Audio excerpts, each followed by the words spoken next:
Hello, everybody. Hello. Welcome to the Instagram, not the Instagram, the Patreon question and answer for March 2018. It is now the cherry blossom season. It's now an amazing time of year to be alive in Tokyo, in Japan, in this area of the world, anywhere in the world actually, because it's just a really happy time. So I'm going to do this Only in Japan Patreon live stream call-in. We have Skype as well. But first, before we go to the Skype... Oh, where's my other phone? Hold on a second. Okapi, keep the people company. Stay, one moment, one moment.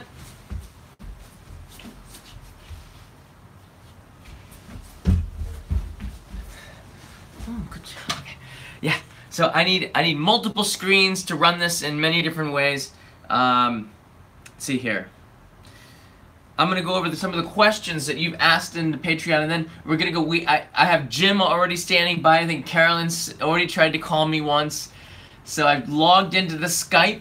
Once again, for those that are Samurai members, the Skype is only in Japan at weblish.net. Only in Japan at weblish.net is the Skype email for Skype, which is weird. I used to have a username, now you need an email. Okay. There's a lot to get to this time. I have a format. Now, these episodes tend to go a little bit on the long side. So, this time I thought I would try by opening up with a couple of answering your questions, but also with a theme. So I want each one to be useful to you over time. And that's what I'm going to try to do anyways. Let me see here. Alright. So, my opening. The cherry blossoms, I just posted on Instagram a story, and I might copy and paste it and put it into Patreon. And the story is that, you know, during the cherry blossom season, it's a really deep time for the Japanese in the way that we Westerners, I'm still a Westerner. The way I see and think about the cherry blossoms is always going to be different than the way, yeah, maybe not right now. It's always going to be, I'm going to put mute for a second. It's always going to be different than the way that the Japanese celebrate the cherry blossom seasons, because they grow up with a sort of a deeper sense to it, meaning that the cherry blossoms are here for just 2 weeks. And, well, more or less. And right now they're about 90% bloom, which means around Wednesday or Thursday this week we're going to have a full 100% bloom in Tokyo. And that beauty lasts for just a short period of time and then it's gone. And for many people in Japan, the majority of the people, it's a microcosm of life itself. It's sort of a way where we see that we're in a prime and then we just die, and we celebrate that instead of getting sad and looking down on it. It is a sad thing. That's why a lot of people, a lot of girls don't have the name Sakura, because it's such a beautiful thing that happens, but it's so short. And parents don't want to name their children Sakura for that reason, because it's something that's beautiful for just a short amount of time and then it's gone. And Sakura, you would think, would be a more popular name, but it's because of that. So that's why the Japanese have a very different way to see and feel the cherry blossom seasons than maybe we do. They also get drunk, most people, and it's a more open and friendly time of year where you can talk with strangers. And I really like this time to visit Japan at the Sakura season. And if you're outgoing, maybe a little bit like me, I'm sort of like to talk with everybody. It's a great time to get to know other people in your neighborhood, and a great time to meet Japanese people in general. Because when they're drinking, they're more outgoing to try their English without worrying about failing and making a mistake. And that's why people might not speak to you in English in Japan. They're afraid to make a mistake and look bad. And even though this seems ridiculous to us, it's a big deal to them. And we have to think about their feelings too, because this is their country. This is Japan. This is for the Japanese. Alright, so there's my opening about the cherry blossoms. Now, answer the written questions. I will get to the Skype calls in a second. Why am I yelling? Why? Because I had a coffee. Very caffeinated today. Alright, Mix from Philippines. And I want to know if the Philippines is in the same time zone as Tokyo. I never write Philippines in the time description, even though we have a lot of Filipino fans. I don't do it because I always think that we're in the same time zone, but I could be wrong by an hour or so. But Philippines is it's just like our neighbors just down south. So, what camera gear do you initially use with starting only Japan? Good question, and I have it. Hold on a second. Oh, okay. So I have it right here. This is the first camera that I use. This is the HRX NX70, which is a Sony camera. You can see it there in the front. It's a professional camera. It has an XLR port, so I can control the audio levels, left and right channel, and everything like this. I lost the lens hood on it. It was waterproof, which I liked about it. I could use it in the rain. The battery was internal, which was pretty cool. And this was an amazing workhorse camera for me. The reason why I like these kinds of cameras is because the focusing is a lot better. It's the dedicated video camera, whereas what I use now is this. This is the GH5.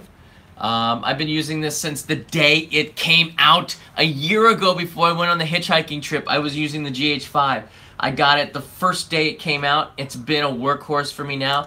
This is the 8 to 18 millimeter lens. It's a very good range. I also use the prime lenses, and the 12 to 35 lens is just the most amazing lens for this system for video, for 99% of the situation. So he's starting to scare me now.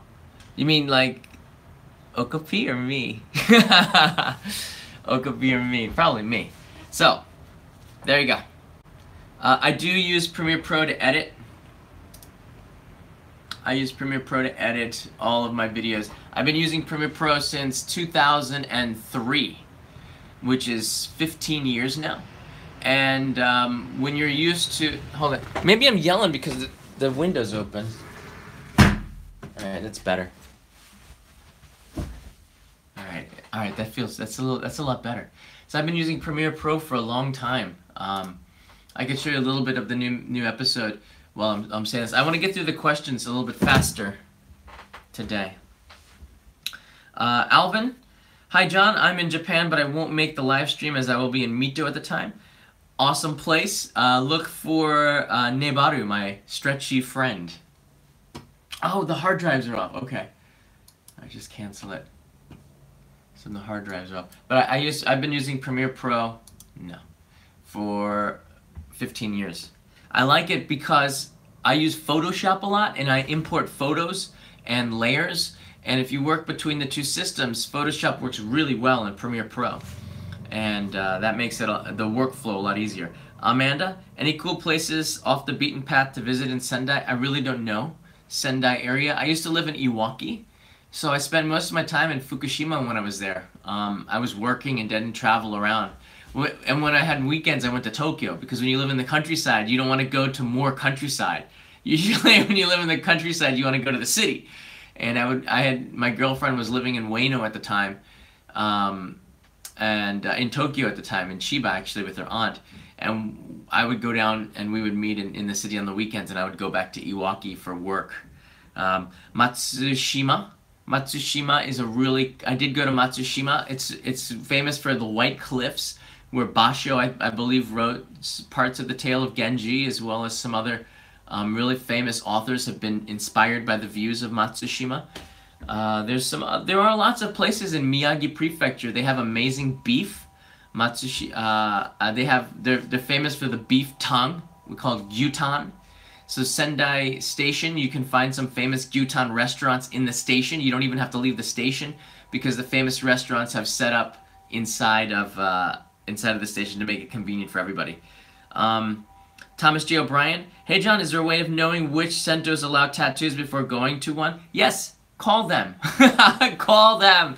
Most of them will have English speakers, and you can just ask openly, are tattoos okay? I have a tattoo, is it okay? And usually if you ask them, they'll tell you yes or no, and then there's your definitive answer. The reason why, Thomas, The reason why I think you should call is because the rules and the policies are changing really fast now. As the 2020 Olympics gets closer, more people are, more places are more open to tattoos, and that's a good thing.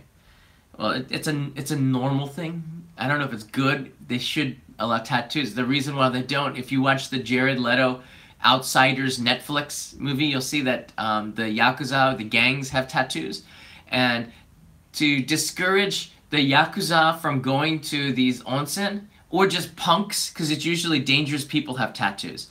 To discourage them, they don't say no Yakuza, because how would you know?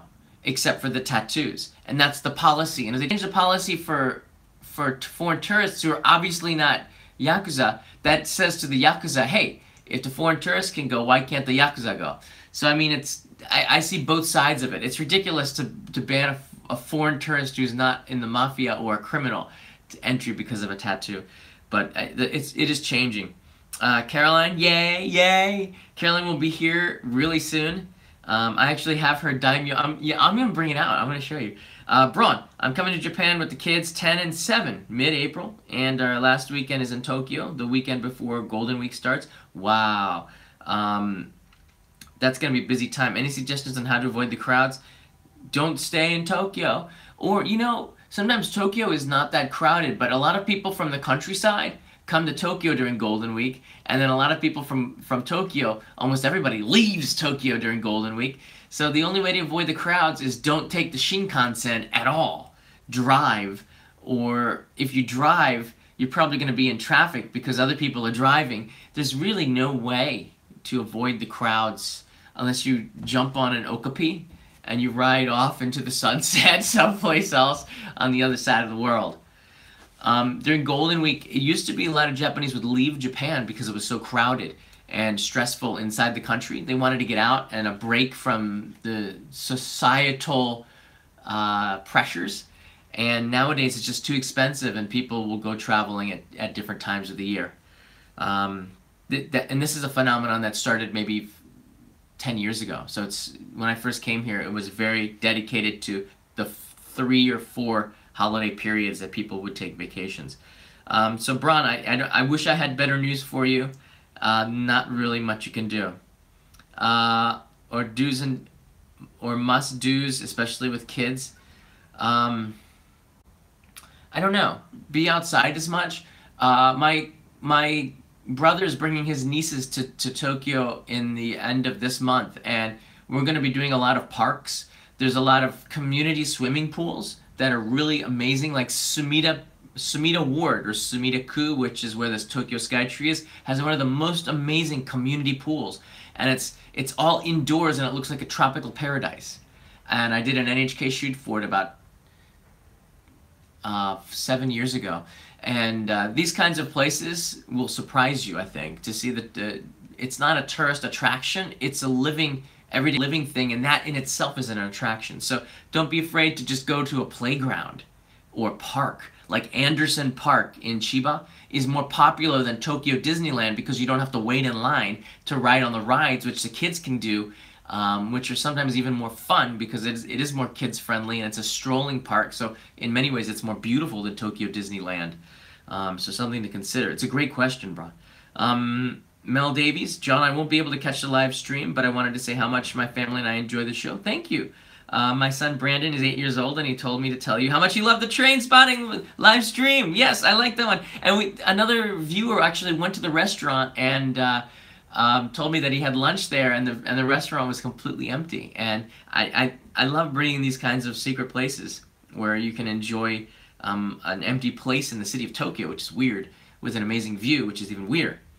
Thank you for the awesome content. You're very welcome, and thank you all on Patreon. This is a chance for where I can say thank you for the support.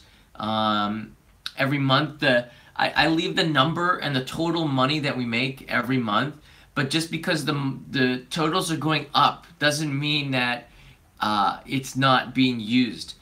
I'm very overworked right now. I feel there's a lot of stuff on my shoulders, but I'm still going pretty strong, and probably in the summer I will use the Patreon money to hire somebody to help me and as an assistant to do more and more of the work, which will allow me to create more and more. I'm already behind on the Only in Japan main channel editing because I have a lot of other things to do that I have to do, and I get about I just want to stop for a second, and I know there's a lot of people that are having a hard time out there, whether or not you have a sick loved one, or you yourself are sick or hospitalized, or you can't move. I get about 30 messages a day or chats from people who watch the show that are inspired by what I create on the internet, and that means a lot to me. It's really hard to communicate every day, several times a day with everybody. I get a lot of messages,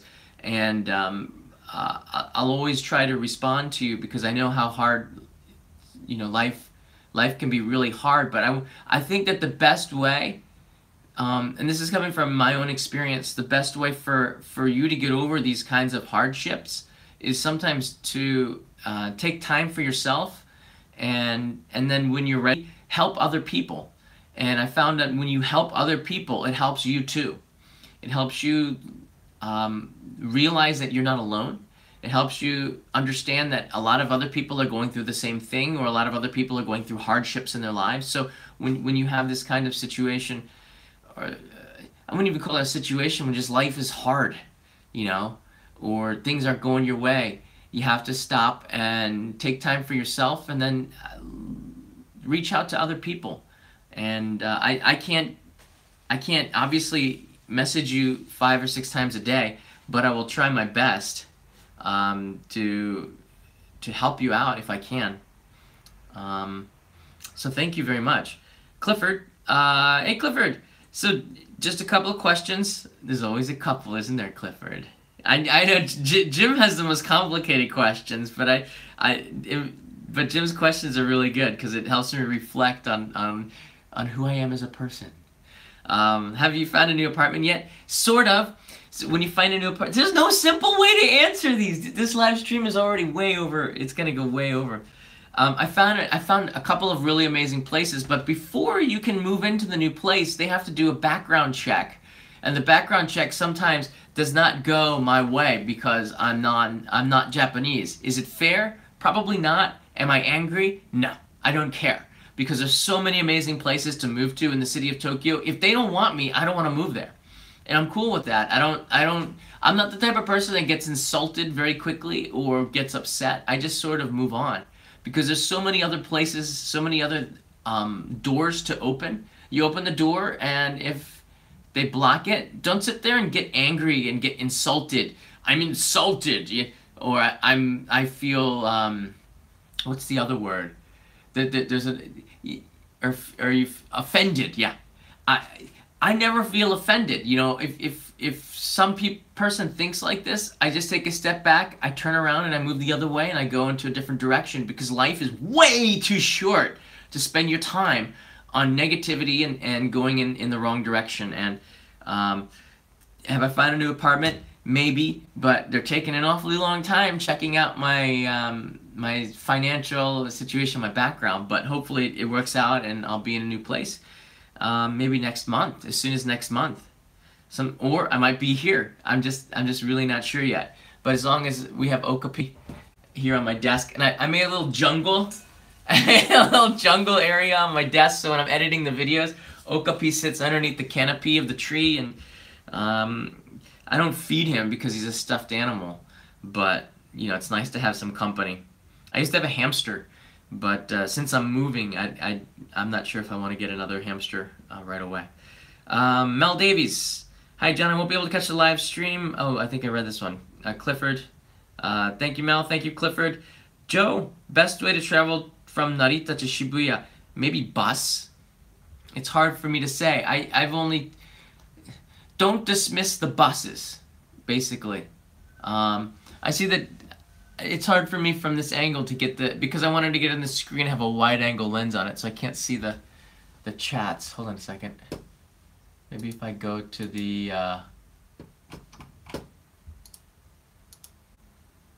Only in Japan thing, I can see the chats in the stream. It's hard for me to no. No. YouTube. It's hard for me to know because I never go from Narita to Shibuya, but there's the Narita Express and then take the Yamanote line. Or take if you have a lot of luggage, take a bus. Don't dismiss the buses. The traffic might be a little bit tough in the city, but don't dismiss the buses because it's so much more comfortable. If you can wait for another 15, 20 minutes longer, you'll be able to sit and relax on the bus, I think. So don't dismiss the buses. Taxi is also a way. If you're coming here for a once-in-a-lifetime trip, it's going to be more expensive, but don't dismiss a taxi either.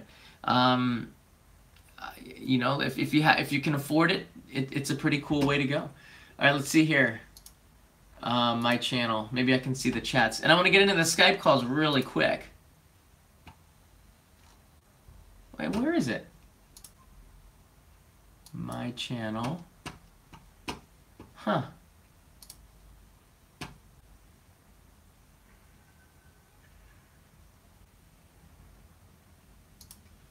It doesn't say. Oh, I can't find this stream. That's weird. Oh, it would be in Patreon. There it is. It's in Patreon. Why? Okay. All right. We're almost there. Joanne. Joanne, hey! Joanne, this is really late for you. I'm so sorry. I know this is so late in London. I don't know if you're watching it. I won't make this Q&A now, but I know. But it goes well. Thanks again for letting us celebrate Mr. Seiichi's birthday, and thank you with you all. He looks wonderful. He does. He's in really good shape for 97, I think, and I'm very excited to see him coming home more to his family, and that's a good thing. And karaoke is the secret to his long life, which you're going to see when I release this episode. And I can see he gets so excited when he's singing, and when he's not, he's like this. So he needs that pep every now and then to do the karaoke, and it was cool to share that with you. So thank you. And Joanne, thank you. You've been supporting me for a year on Patreon, and I mean, I think we've gotten closer as friends through this channel as a result of that, and I love sending you stuff, and Joanne is one of the daimyos, and I'm so appreciative for that support. And geez, I hope if I go to London and do a meetup there, you're going to be there as well, or maybe you should do a meetup and then we'll come and visit you. But that would be really good. So thank you for the support, Joanne. I can never say that enough. Vince, hello John. I won't make the live stream, but I have a question from one of my former homestays. Why is ramune hard to find in Japan? It's not. It's not. You can find it at Don Quixote 24/7. It's available all the time, and ramune is hard to find. It's not in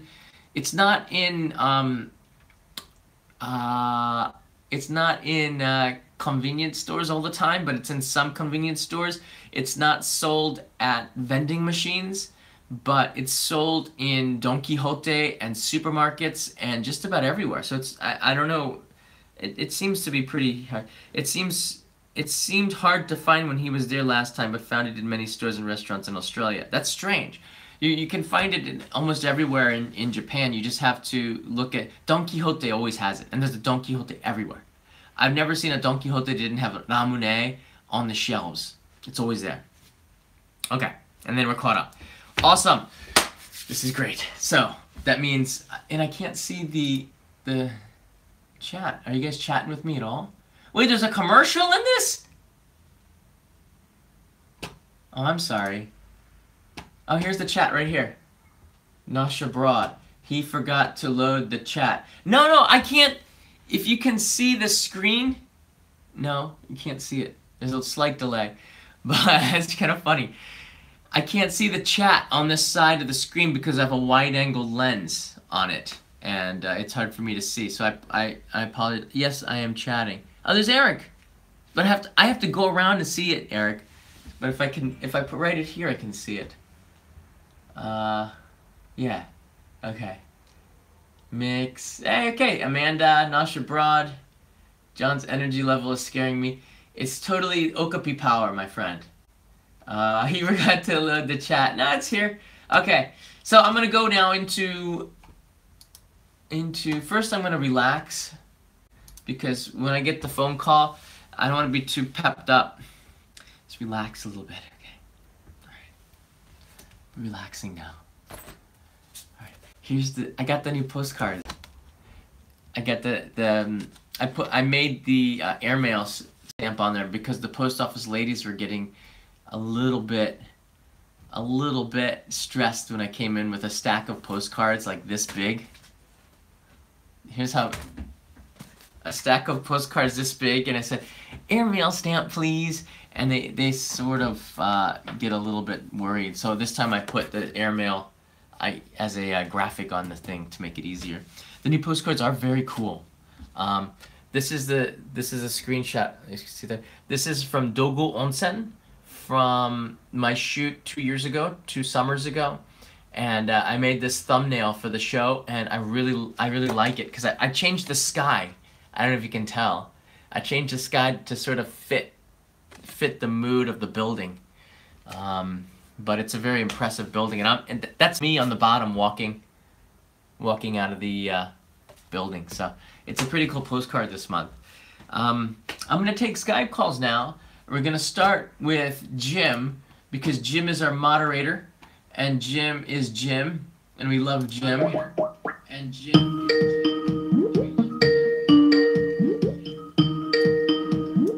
Oh, you can see my light. Okay.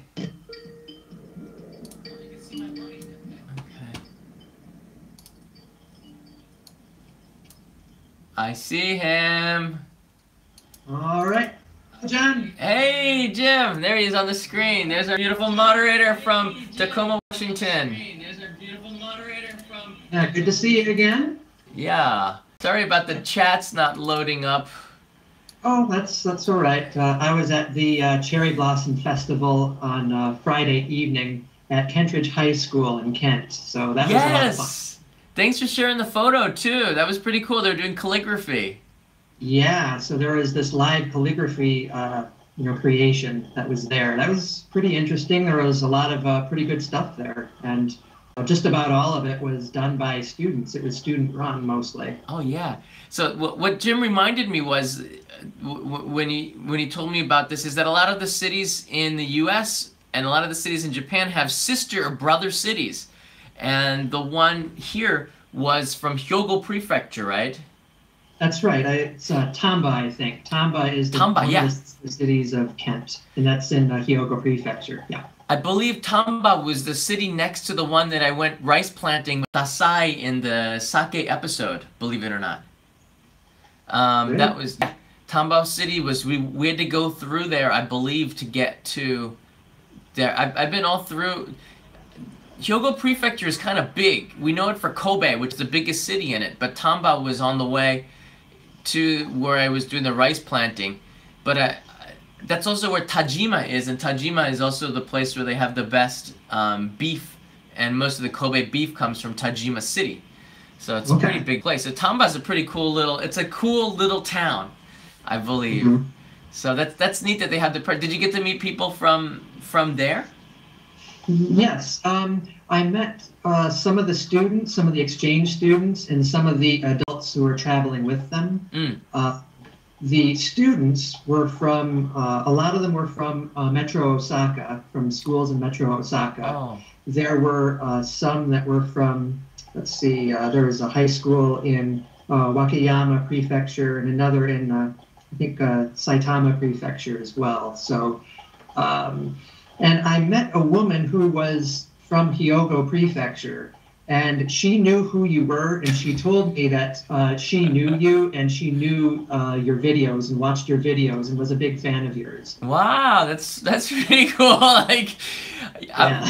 I'm always so surprised how much YouTube can spread the word because everybody is watching on the platform. But a friend of mine living in Tokyo said if you search YouTube and space Japan, you come up with your channel on the top sometimes.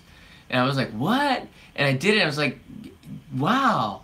So that's sort of been pretty awesome because a lot of people find the channel and watch the videos and like I get Jim, it's kind of amazing. I get like about 100 messages through Facebook a day. I respond to maybe one or two of them because I just don't have the time, but a lot of them just find the videos from all over the world, and it's kind of overwhelming to me. I'll be honest with you, because I'm just some dude. But she was Japanese?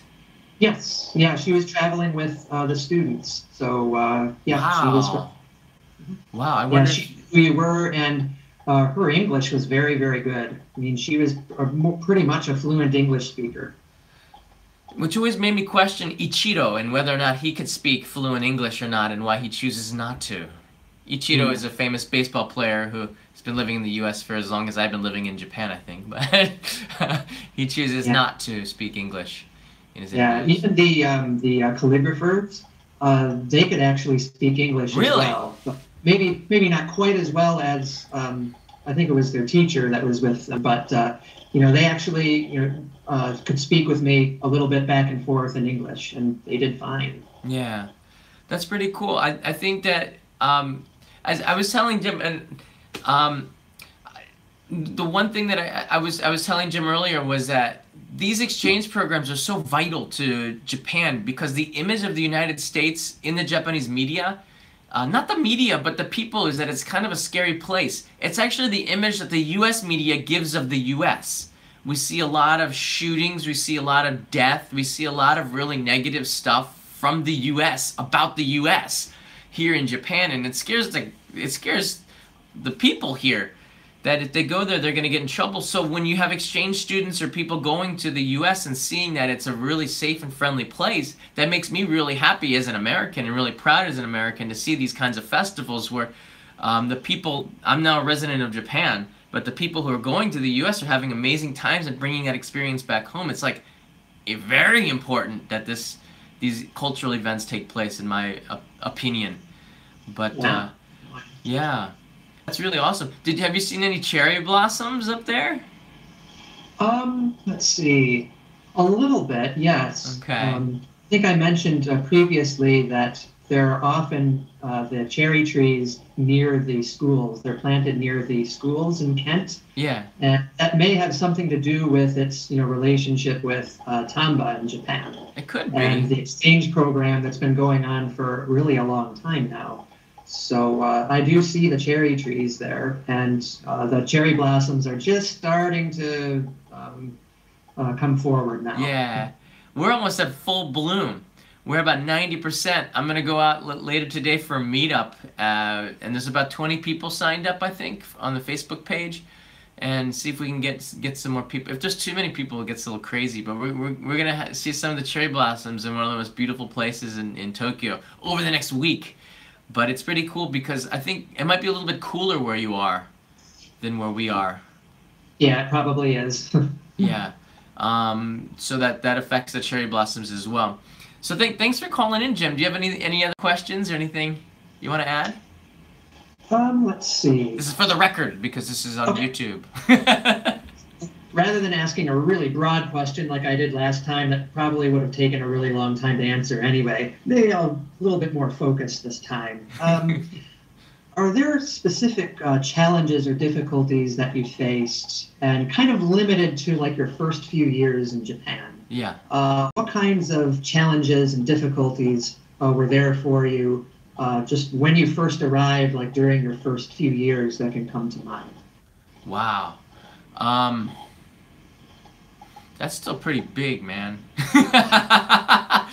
So some of the first challenges when I first came to Japan, I think, I came here as an English teacher. I'll just tell you the story. I think you can do it in 2 minutes or less. Sure. I came to Japan as an English teacher teaching children, and I wish I had a photo of it available so you could see it. But I think if you've seen Instagram, I've posted a couple there. The hardest challenge that I had was just getting used to the fact that the industry of teaching English was not the same as the school and the way I learned in the United States, meaning the kids enrolled at these schools not just to learn English. So I didn't have to be strict. They went there, their school was already strict. The English teaching business here was also about having fun and enjoying English.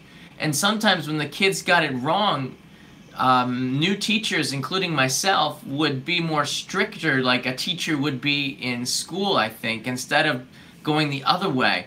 And for me, the challenge was learning the Japanese culture, meaning that getting angry or upset or getting strict actually does more harm than good in this culture. When you get angry in Japan, even if it's a situation when you should get angry, you've lost. There's no way that the person's ever going to come around. The way to get people to do anything in Japan, and this was the biggest challenge, was to make them feel guilty by being super nice in situations where you probably should be very angry. And if you do this made people feel guilty, and guilt is the most powerful emotion in Japan. More powerful than anger. You could be angry and throw a temper tantrum, and people will just not care and say, boy, you're insane. Nobody really cares about you being offended or insulted. Why? But if you're super nice about it, people start to reflect it, and then they start thinking that they're bad. And then that's when you got them, and that's where you can make that's where you make the strongest argument. It's when you go inside and eat what you want to do as an American, because my first reaction was always to get angry or show my emotion. It was to eat that and then come up with something better. And that was a skill that I'm pretty good at now, but I still get upset. You can't pull the demons in all the time. Yes, sometimes you'll but for the most part, yeah, it's part of having some sort of mental control over your emotions and seeing yourself like I do through the camera, and seeing yourself as the way that the people will see you. That's another big thing in Japan, and I think we in the U.S. maybe I should have done more of that before I got to Japan, but that was a big challenge. Okay. Is that okay? Did I do okay? That's awesome. Great. All right. Thank you, Jim, by the way, for all of the moderating that you do in the channel and keeping the bad people away from us. We really appreciate it. Yeah, I try. You try. Will you be in the live stream this afternoon? Maybe. Yeah, I think so. It's pretty early, isn't it? It might be. Yeah, kind of depending on when exactly it starts. I'm 16 hours behind you, so it might be a bit late in the evening for me. Yeah. But if you're in there, I know that there's a time difference, and I really do appreciate it. And each time you and who's it? Not Otaku too, but Nosh Abroad. And Nosh might be watching as well. I really appreciate you guys helping out. Does Jennifer have a moderator? I wonder if Jennifer needs one yet. Yeah, I'm not sure. I'm not sure. No. Speaking of that, I'm really proud of her and Peter. And if you're following my two friends who are started YouTube channels, they're doing really well. And it's really amazing to see when your friends start growing on the same platform that you are, because I've been encouraging them to do it. Now they're doing it, and it's really cool to see them. And thanks everybody also for supporting them. Thank you, Jim. I'm looking at you now. Thank you, Jim. And I'll see you in the next live stream. Or any thoughts of coming to Japan? Yeah, I'm definitely thinking about it. It's just at the moment, I can't. But maybe within the next few years, I'll be coming out to Japan. All right, cool. Thank you, my friend. All right, take care, John. All right, bye-bye, Jim. Bye. That's Jim. I always like it when Jim calls in. Actually, technically I called him. But, all right. Oh, Solaris. Okay. Hey, John, I'd love to ask about. You and your history acting in Japan with NHK, for example. If you have a moment, if you get a moment, sure. Carolyn. Let's see here. Let's call Carolyn. She tried to call me twice. And you can see here's the clip in there. That's the wide angle lens I have. Yikes. Konnichiwa. Good day, bonsoir. So while Carolyn is getting set up, she's coming to Japan next week, right? This week. Next week. I'm leaving tomorrow. Tomorrow. She's leaving tomorrow. Sorry, the energy level is way off. That's when you hit the red marks in the audio. Sorry. She's leaving tomorrow. This is driving me crazy because I forget how you are able to reply in the. Oh, it's okay. Just yeah, go ahead and if you have a question or you can go ahead and ask. Oh no, I just want Okapi. Okapi's here.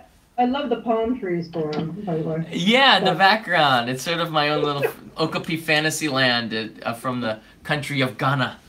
So, yeah, we have my friend the Okapi. That's his name still, Okapi. So I was just wanted to let people know that I'm 57, going solo, 4th time to Japan, and I'm going all over the place. And look forward to the second meetup so I can show people what I'm doing and not to be scared of it. I mean, I don't speak a word of Japanese. I get by with a really good app called Hyperdia for the train schedules and fares and everything in English, and even to places like up in the Japanese Alps that I'm going. Yeah. It includes some of the bus schedules, but that's been helpful. You know, the Metro Rail, and they have it for Kyoto as well. They've got a rail map app, and there's a lot of things. Very easy to get by, but one of the best is just a kind word and gestures. And you know, I told you about the family. I'm up in the people up in Hokkaido. I'm going to go back there. I'm going to go to the koi show. Oh, you are going up to Hokkaido then? I am. I'm going to go the slow way, but I'm going to go from Nagaoka or whatever, where a lot of the koi are.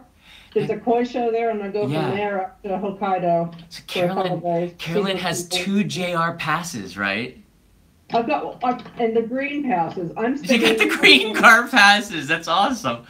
Yeah, it's like $1,100 for like a month, 28 days. That's the way you do it. But it's like I looked at the price of a couple of the fares on this Hyperdia or Hyperdia, whatever. And it's very easy to go through that. Yeah. You know, $100 here, $100 there. It's hard to believe that the average person can afford to travel. They don't. They don't. Yeah. The average person does not ride the Shinkansen often. The average person.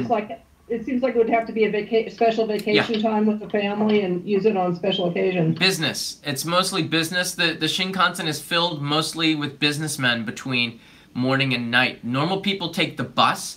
The bus is about $30 between Tokyo and Osaka. You can find a bus for $30. Okay. Well, I'm going to be taking the bus thanks to your episode that just showed you how to do it. Now, one thing I read the other day, which is interesting, I didn't realize you get on the bus from the back. Some buses, yeah.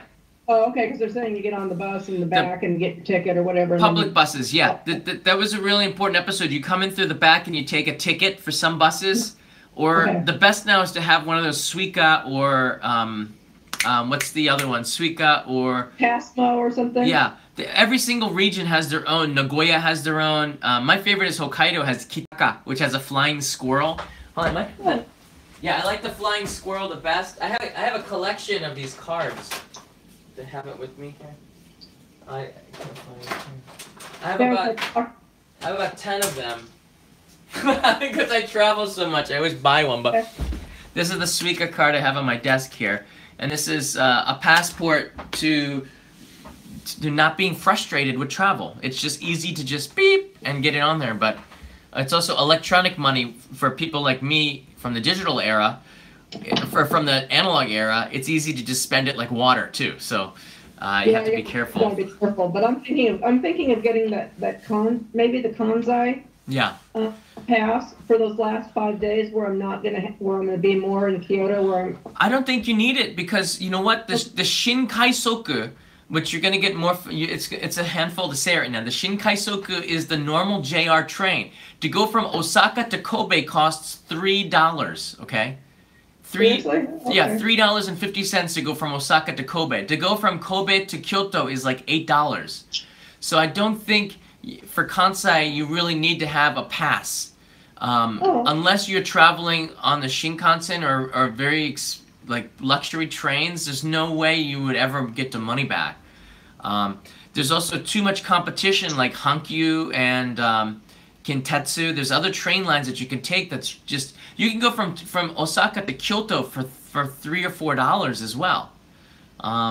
It's okay, just, now the ones I saw, at least from on that app, like $15 to $20, but maybe that's a combination of fares from different. It's combination.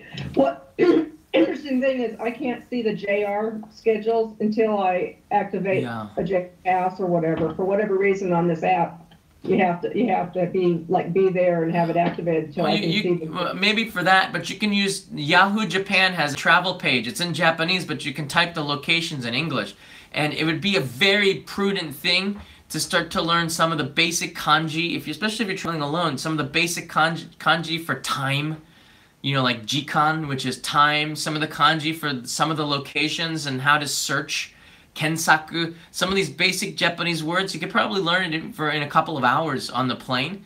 And if you can... I'm reading a couple of Japanese books with me, as a matter of fact. One's about reading and writing, another...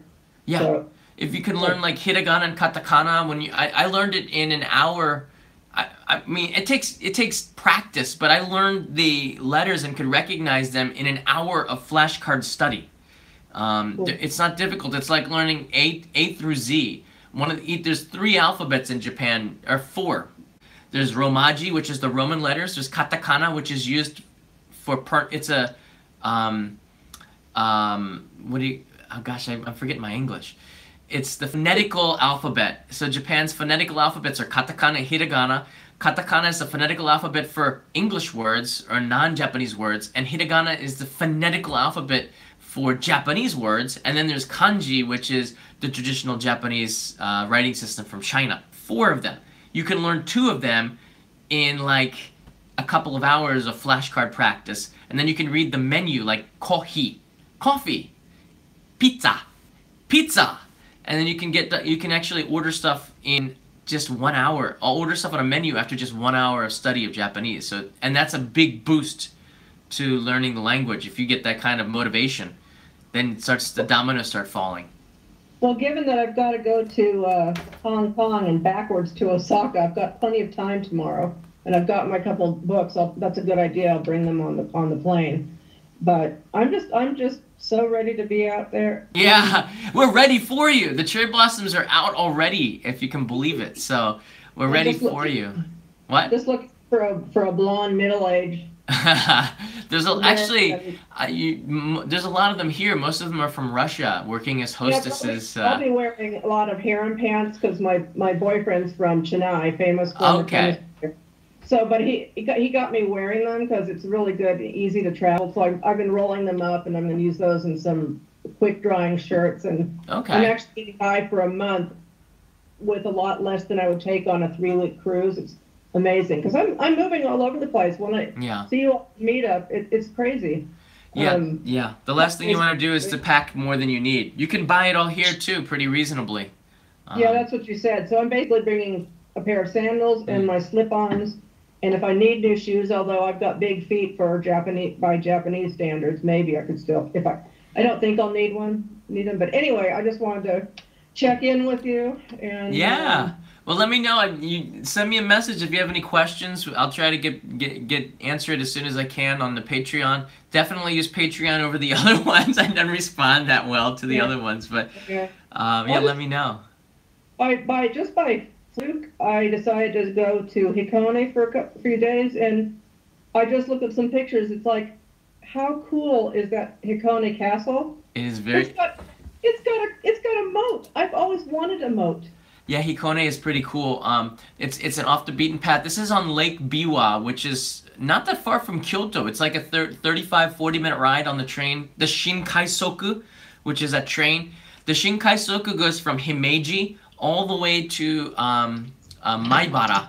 And Maibara is the interchange that takes you towards Nagoya with the JR trains. JR trains don't travel straight, but Hikone is on that route on the Shinkaisoku, and it's really convenient. It's a super express train. It's just one step below the Shinkansen, but it's so much cheaper. Now, it might be a little bit more expensive because Hikone is out there where there's no competition. The Kansai area between Kyoto and Himeji is so cheap because there's so many other train lines that JR has to lower the price. Right. But Hikone is just outside I'm going from there to Mount Fuji and Fujiko. Yeah. Fujiko, God, I can't even pronounce it right now. Staying there and then up to I'm trying to do it in an orderly sequence, in other words, staying in Kyoto, Uji and Nara and stuff like that, and making my way up to Takayara and then up to a couple days at a lake. Cool. In here and up to. You have an amazing trip plan. Share with us, and there's a community tab in Patreon. If you find some Wi-Fi and some free time, share with us some of the photos during your trip. I will, and nobody younger than me has any excuse, because I'm not only going alone, which I've been tending to do, but I'm going to use the bejesus out of that. I believe it. You should too. But I'm really curious about your tea experience that you have planned and the koi experience, because you're going to Niigata to see a koi exhibition. I don't know that much about this. You're in a territory that I'm very interested in, maybe for the show in the future. So. I'm serious. The koi are so awesome here. I mean, I've pretty much been going mad to my sister and brother-in-law's koi. Yeah. You can see the difference from just watching a few videos on YouTube from some people who go from here to Japan and import for their customers back here. And they get like some of the best koi ever, and they're so expensive. But there's a variety called butterfly koi. And it's like they look like little hippies. Photos. You gotta share these with us. And it's like they're the coolest fish ever, and there's no way that anybody else would probably in the local area would have them. So yeah, I'm trying to get my brother-in-law to import one when because they're going 2 weeks after I get back. Oh wow, okay. And they have to be back for their Memorial Day party, but they're going with a company called Backroads or whatever, a high-end active. Wow.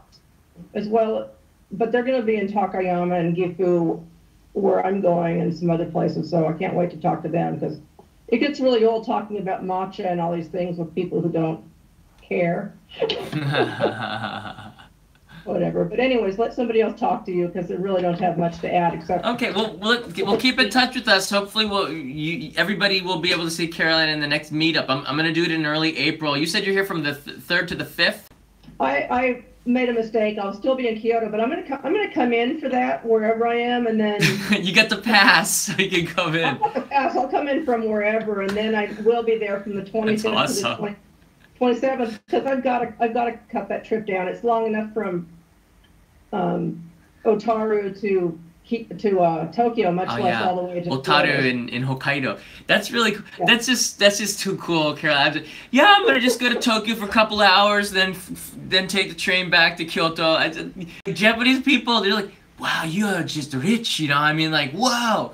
This is so cool to have that pass and be able to do day trips like that is pretty cool. Well, we'll find a way to meet up, even if it's not, if for some reason the meetup doesn't work, we'll find a way to hang out. And I'm really curious to hear about your trip. So, all right. Yeah, well, thanks for calling.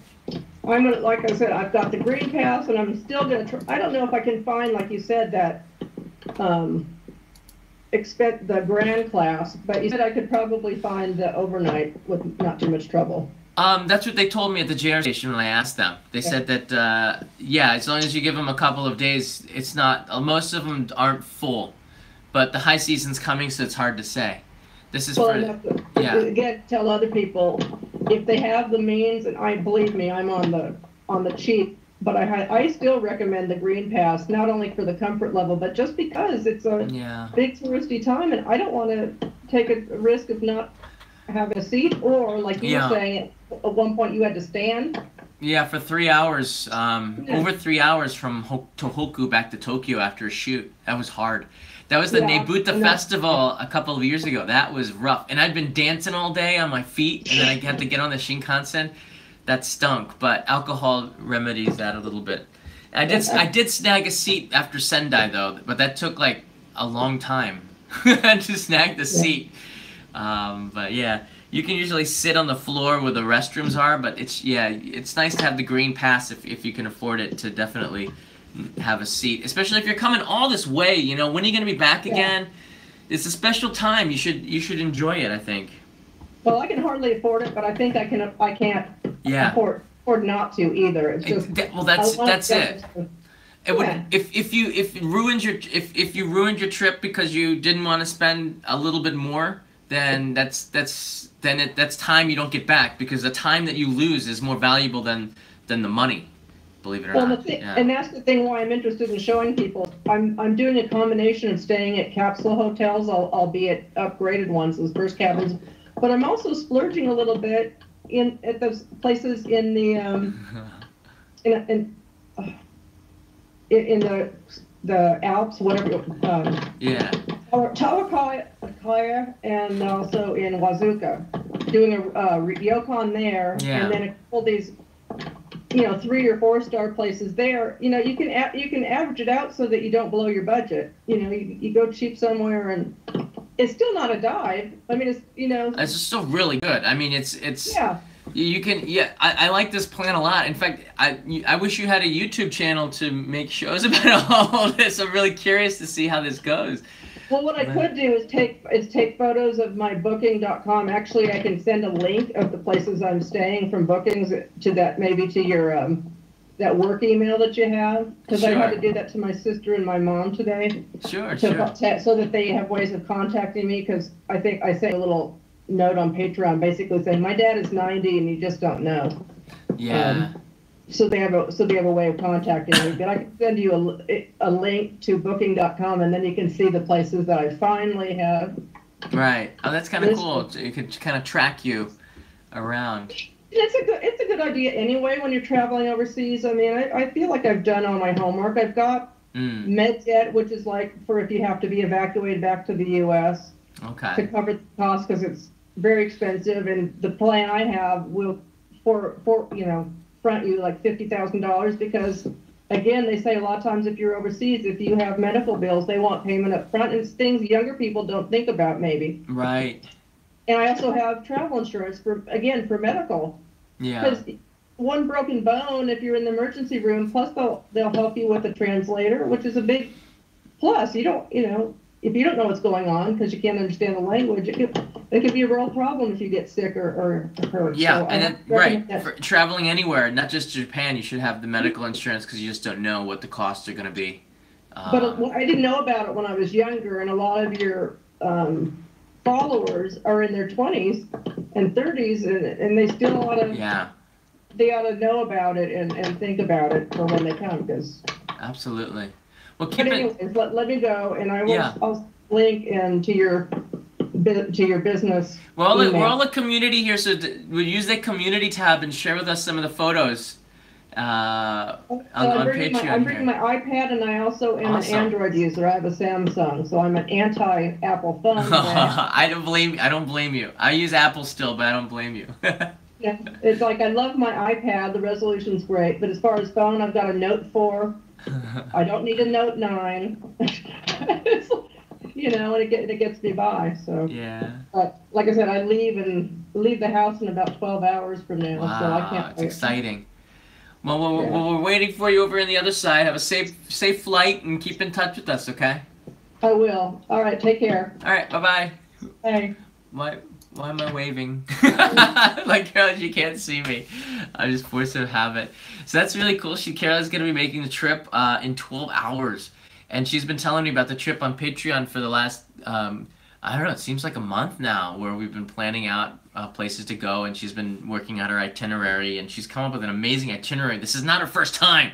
She is a veteran of traveling in Japan, but she doesn't speak the language, but some of the stuff that she has to say, her experience is really valuable. So hopefully when I meet her, and if we can do a live stream, we can share some of that information with you. If you have any more questions and you're watching, definitely give me a ring right now for the next 3 minutes. But Nosh abroad, who always has, he also has, Nosh also has a, I don't want to say, oh, okay.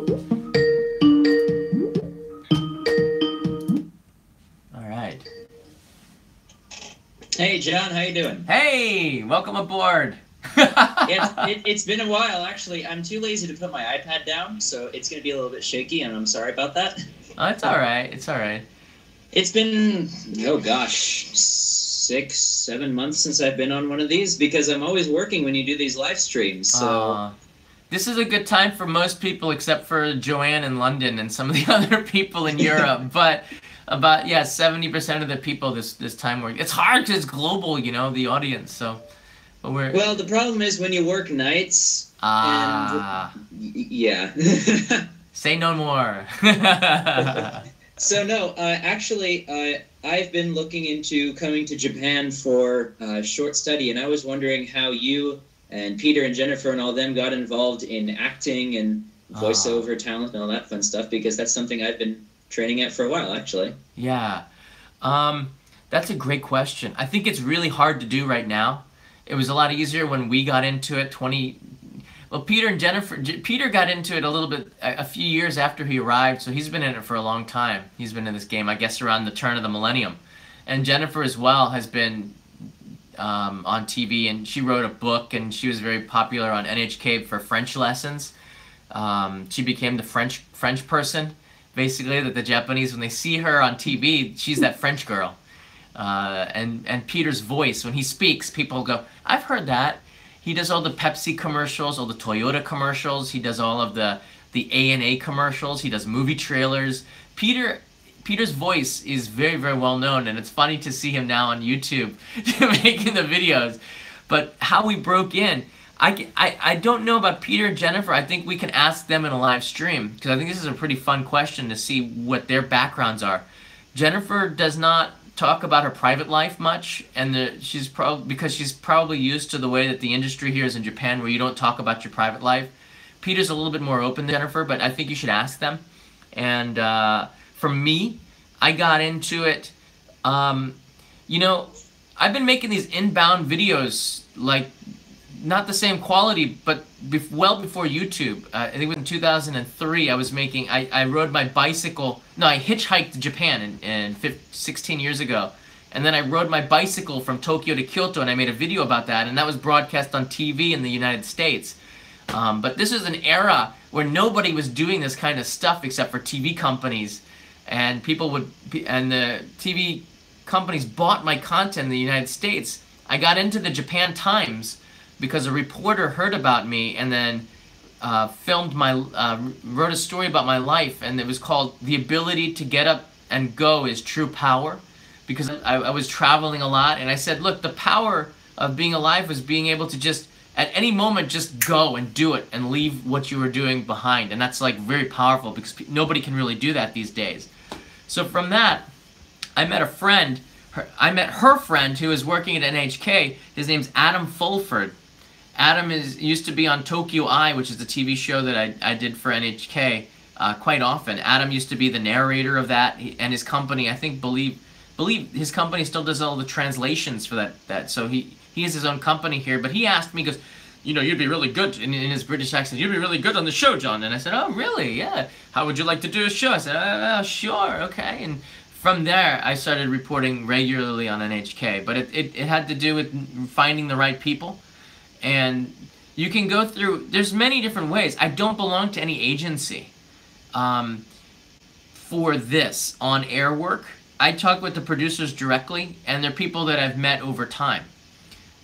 For Peter, his narration work, he started his own company about 2 or 3 years ago, but most of his is through agencies, I believe.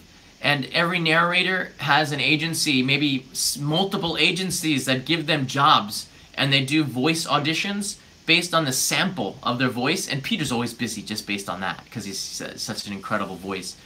But he broke in by giving samples to an agency, and the agency found him as a talent and then found him the jobs. The problem is, once you get into Japanese agencies, it's hard to get out. It's like the mafia. Especially if you get the visa through them. You know, if the other thing is, boy, this is such an important question, I think, and I'd like to do this more publicly, but it's hard to do it publicly because then the Japanese media is watching it too. Makayla had made a video. Do you know who Makayla is? She's a YouTuber. I don't, unfortunately. Check out her channel. She was in the TV business in Japan.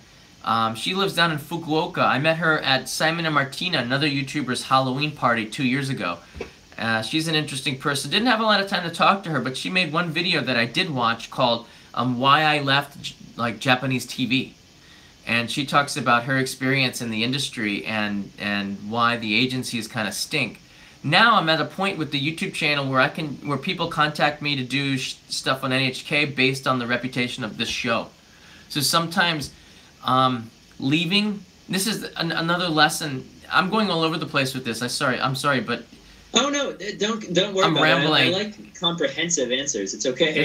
Yeah, you're always gonna get a comprehensive answer with me. But when you work inside the structure of NHK, you're gonna rise like this. Okay? You see how I'm not really going up, but I'm moving, and then you die. Okay? You never really get to the top. The only way to do it is if you do something on your own and get really successful, or you move to TBS or another TV station, you get popular there. When you come back to NHK, you're up here. And the people who are going on the career track, the safe route, are like here, but you're up here because you've been jumping away. There's like the US system of work, right? You jump companies to get up, to get higher and higher.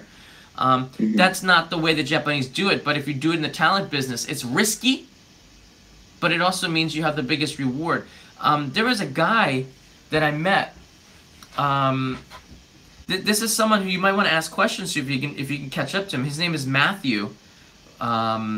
He's big on TV now. He looks like Harry Potter. He's from the United States. Super friendly guy. We were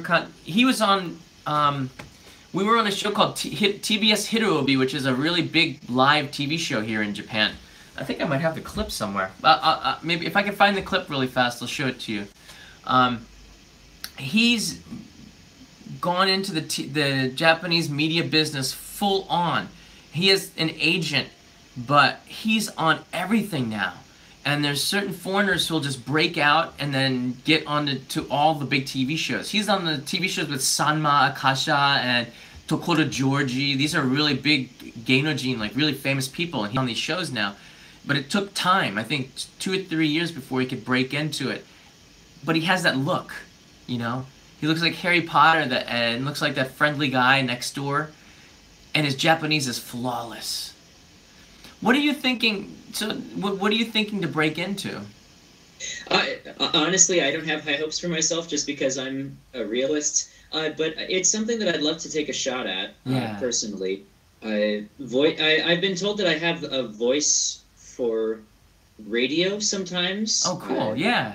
Which of course doesn't come into my natural voice. I definitely would not put myself anywhere near Peter, but it'd be interesting to see if I could break into something with voice work or something on NHK, TBS, something like that. Yeah, I think, you know what, you just never know, but it has to do with being out there, knocking on doors, not waiting for people to come to you. It's all the stuff that we have. And where are you living right now? Oklahoma. Actually, that's right. Another point I was going to touch on in a second. I live in Tulsa, and one of the sister cities of Tulsa is Utsunomiya in Tochigi Prefecture. Gyoza City, yeah. Yes, because you were talking about that earlier, I believe, with Jim, and that came in my head. I was like, oh yeah, I should talk about Utsunomiya for a second. Yeah, I used to live in Utsunomiya. It's a really awesome place. I lived there for about a year. I met a beautiful girl in Australia who lived in Utsunomiya, and I came back. I called up the English school president, and I said, can I work there again? Because he gave me an open invitation. He goes, where do you want to work? I said, Utsunomiya. He goes, come back in May. We have a job. I said, okay, great. And I got to live together. Then we broke up, and it didn't work out. But Utsunomiya is a great city. Utsunomiya is a pretty good city. It's sad, but it's life. But the city itself it's sort of neat because it's so close to Tokyo. You can always make it back to the city. But there's so many unique things and experiences in that area. Nikko is not too far away, which is a beautiful place. It's got pretty good food. Tochigi, the prefecture that Utsunomiya in, is famous for the vegetables as well. So it's got really good produce. The people are a little bit friendlier than Tokyo, I always thought. And yeah, it's sort of a down home kind of place. I guess it'd be like Rochester, New York, maybe. I don't know if I can compare it. It's a city, but it's regional. Yeah. Yeah, and Oklahoma trust me, is a very, very temporary arrangement. So okay. There's a couple of people on Patreon from Oklahoma. I'm always sending postcards when I see the Oklahoma address. Yeah, it's pretty cool. To me, the images of I'm one of those. Hello. Yeah. So my image of Oklahoma is like, you know, Sooners and cowboys and things like this. Oh, trust me. When I first moved here, I moved here from Phoenix. I've been back and forth from here a lot. The first time I came here, I was from Phoenix, Arizona, which of course is deserts and cacti and all that fun stuff. And I asked my dad, because I was a little kid, I said, Dad, are we going to live on a ranch with teepees and cowboys? Oh, cool. What did he say? And he said, no, we're going to live in a house in Broken Arrow. Oh, well. So, kind of dashed the hopes a little bit of becoming a cowboy and being wired up and playing real life cowboys and Indians and all that fun stuff. But you know, what can you do? Yeah, Tulsa. Yeah. But yeah, trust me, you do not understand my disdain sometimes. I think you know what? Japan is a place I think that grows on you, and you're thinking of moving here. Temporarily, yes. I want to try out a few places and see what works best, you know? Yeah. One of the big talent agencies here, and one of the probably the most honest one, and I don't work with them. I know the president of it, it's called Freewave, and I believe Peter is in that agency as well. I think I am too, but I never get any jobs because I don't care about Japanese TV anymore. I just focus on making content myself now, which is cool.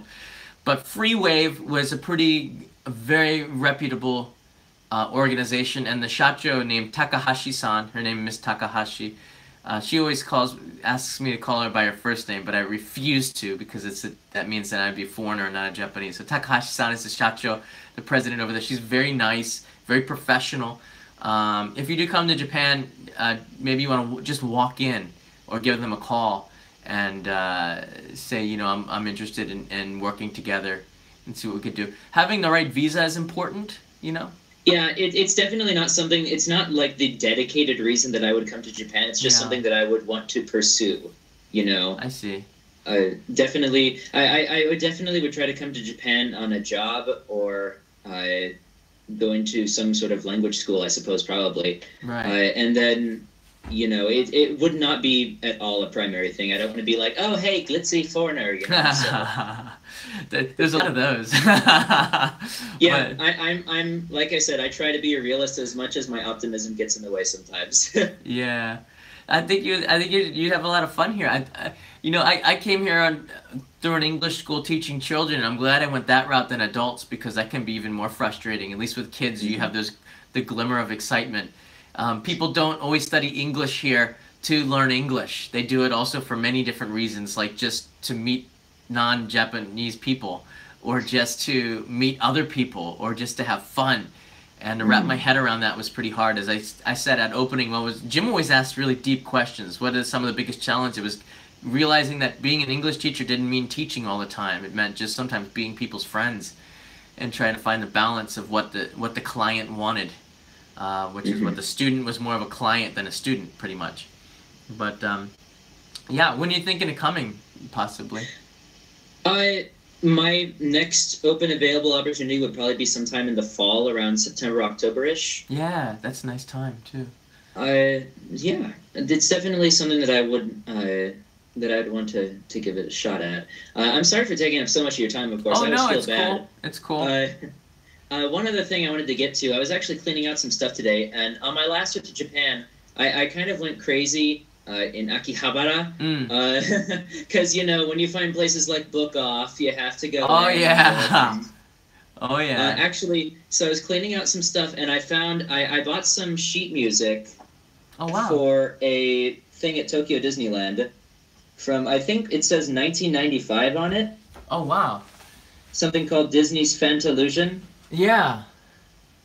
A while ago, and I gave it a shot. It actually sounds. I looked it up after playing it a little bit. It's actually really quite beautiful. But just a little cool thing that I picked up, I think for about 100 yen, and it says on the back it was 669 yen. Yeah, so, it's amazing some of the stuff that you'll find at these recycle shops or the Book Off, or they have these that off chain has so many different kinds of they have books, and they have used items, and they have I think there's other kind of something off, DVD off or something. So That's pretty cool. The one in Akihabara is insane. So, yeah. Yeah, I'm not sure when I went in, but I know that when I came out, it was dark. So.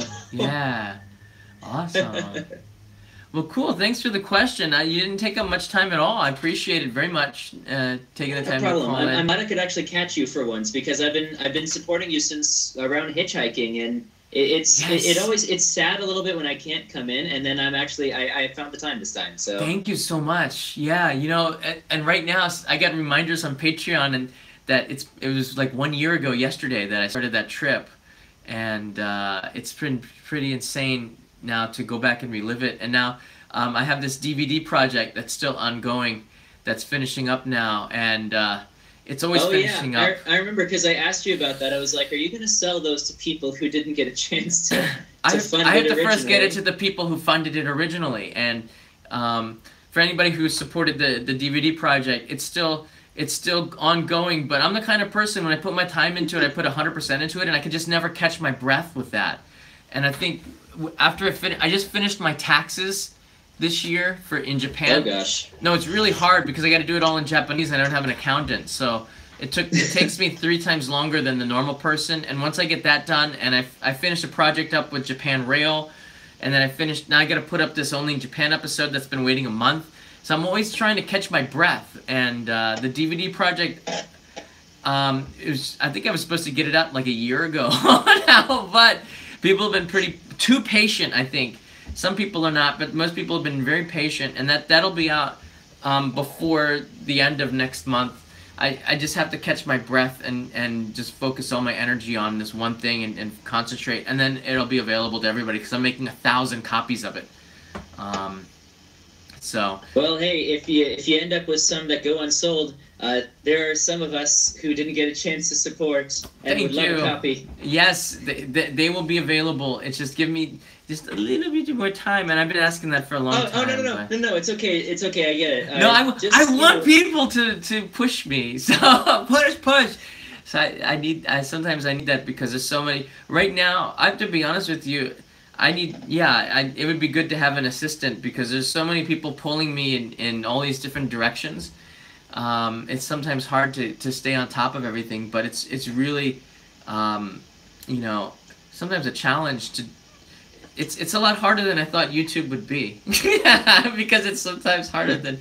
But I get some friends that are even busier than I am, and that gives me hope that.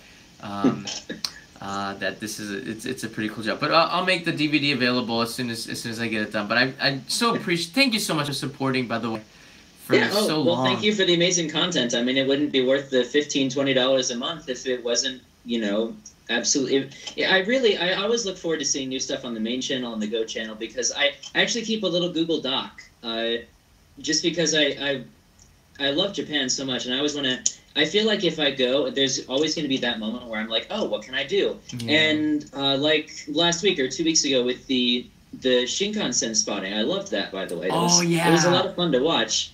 I actually found the address for the restaurant, and I was like, oh, let's put it in the doc. And like, if you're ever bored, like, find a place on Tokyo Eye or in the Go channel. Yeah, somebody went over to that restaurant and told me that it was completely empty. They stayed there for an hour and a half just looking, I think they said an hour and a half, just looking at the trains and enjoying it. It was just like in the video, and that's the kind of stuff, yeah, it's just fun to find it and then share the experience and then get the feedback from people who went there. That's pretty cool. Definitely, I appreciate the support so much. And yeah, I'm going to be doing the live stream from the meetup later today, so... I should probably stop taking up so much of your time. It's totally. I got some time, but the next episode for the main channel, I wanted to get it up yesterday, but because I get pulled in all the different directions, I got off track a little bit. It's Mr. Seiichi's in it, and I wanted to get his birthday. He turned 97 2 days ago, and I recorded his little birthday scene to put in there because I wanted that to be in there. So that should be up tonight or tomorrow. Actually, yeah. Yes or no question that'll take you 2 seconds. Sure. When you do move, do you plan on staying in contact with Mr. Seiichi? Oh, absolutely. Oh, absolutely. Yeah. Awesome. Anyways, I have kept you for 20 minutes. Good Lord. I should probably let you get going. It's all right. Thanks for the phone call, and catch you. I'm now looking at you. I'll catch you in the next live stream, okay? Okay, have a good night. All right, bye-bye. That's awesome. I can talk. I can just talk for hours. In fact, I did. So if anybody else wants to call in, I got like maybe one more phone call. Did I miss Joe? Joe called in. Okay. Sometimes I have to accept. So Amanda's coming to Japan too as well. I think that's. I've been keeping in touch with her. Jim writes, "You're very welcome, Jim." Jim, you know what? I should be thanking Jim all the time. I'm just gonna call Joe really quickly. I'm really big on the screen. That's cool. I called Joe really quickly because he tried to call me.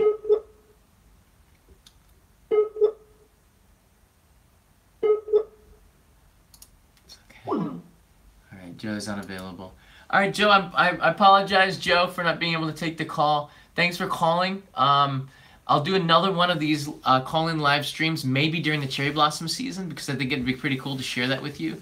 But in general, though, yeah, I'm very, very happy that everything's going well. The Patreon site is doing well. I'm really having fun making these postcards every month and then sending it to you. They come from me to you. I don't have anybody who's doing all this stuff. I literally have to pack the daimyo package. Carolyn, I wanted to show you your package, Carolyn. Carolyn, don't go anywhere.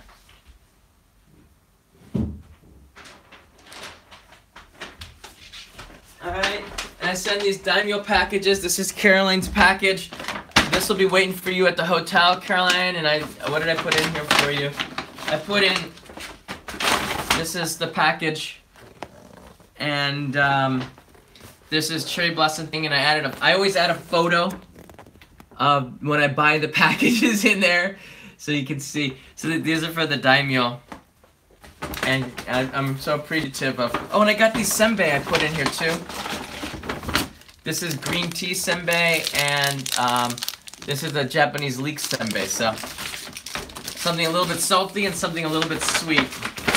So I'll send that to Caroline. Okay. I'll try to hit your hotel. So thanks everybody. Everybody, thanks for tuning in on the Only in Japan Patreon March 2018, second stream of the month. It's really cool. I have a very high energy level today because I'm stoked about the meetup tonight and the chance to get to meet, I think, about 20 people that signed up on the Facebook page, which is so cool. If you do come to Tokyo, it's really hard for me to meet people to go out to get lunch or to get a drink or to do something like this because I'm getting pulled like everywhere right now, and I'm still kind of processing when something gets as big as the channel has as a YouTuber. You have to adapt to the way that things change, and I'm still kind of adapting and changing to fit being able to reply to everybody or still being able to communicate with everybody. But the Only in Japan Go channel has been such a huge success where I can do that. It's not just about making the content to put up in there, but it's also about being able to communicate with you more and more. Patreon allows me to do this, as well as the Only in Japan Go channel, and Instagram has been a lot more intimate than Facebook and the main channel. But I appreciate the support. Okapi appreciates the support. Ask Jennifer if she named her panda yet. She didn't really say. It's hard to get a name out of her, but Okapi's name is Okapi because it just sounds really cool. And one day I hope to go to Ghana to see Okapi in person and see your mother. Isn't it cool? I mean, it's half zebra, half horse. Mother Nature. All right, thanks everybody. Thank you, Jim, and thank you, Nosh Abroad, for always moderating. And thank you, all of you, for the support every month. I appreciate it. And I'll give you an hour and a half or 83 minutes just because I really love you guys and I appreciate it so much. So see you tonight at the live stream if you're still awake. And if you have any questions, just send me a direct message in Patreon and I'll try to respond as soon as I can, usually in like an hour or maybe within a day, depending if I'm asleep or busy. So see you, everybody. This is what it looks like without the lens. See? It's a big difference, huh?